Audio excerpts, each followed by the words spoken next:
Hi, Bess. Hi, girl.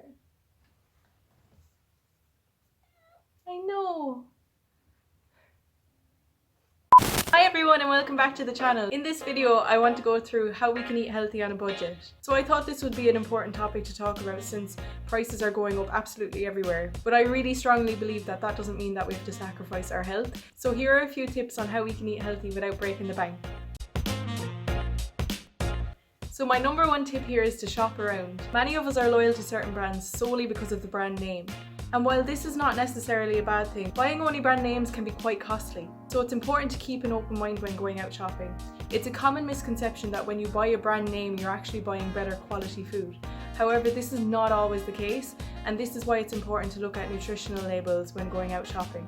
In fact, some of the cheaper brands actually contain less added sugar and less added salt, so they may even be a healthier option than the brand you're loyal to. Next time you're out shopping, have a look at the food labels and compare between the brands you usually buy and some cheaper brands, and you might be surprised. If you're still reluctant to switch brands, then just try it for a week. You might actually prefer the cheaper brand.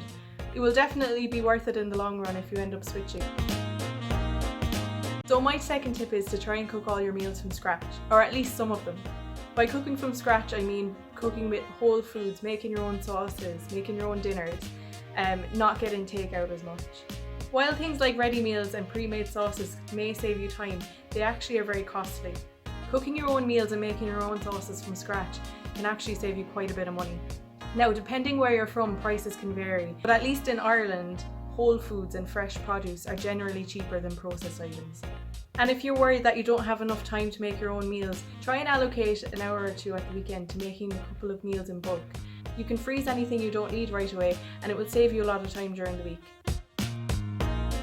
So tip number 3 is to try not to fall for these new superfood trends. More often than not, certain food items are labelled as superfoods as a marketing ploy to try and get you to pay more for those items. Yes, they might be really nutritious, but so are things like carrots, cabbage, potatoes, beans, lentils, and so much more, and they are way more affordable for us to buy in our weekly shop.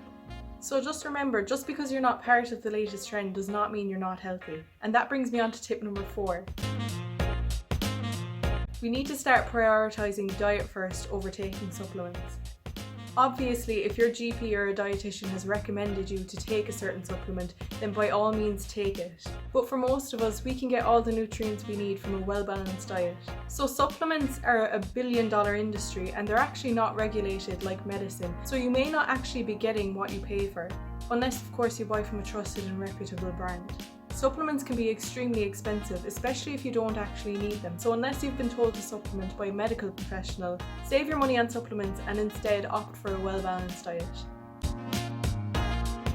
So tip number 5 is to plan ahead. It might sound really simple, but it can help you out a lot. Take some time at the weekend to plan your meals out for the week ahead. Make a list of all the ingredients you need and stick to this religiously when you're at the shop. Firstly, this will stop you from forgetting anything when you go to the shop.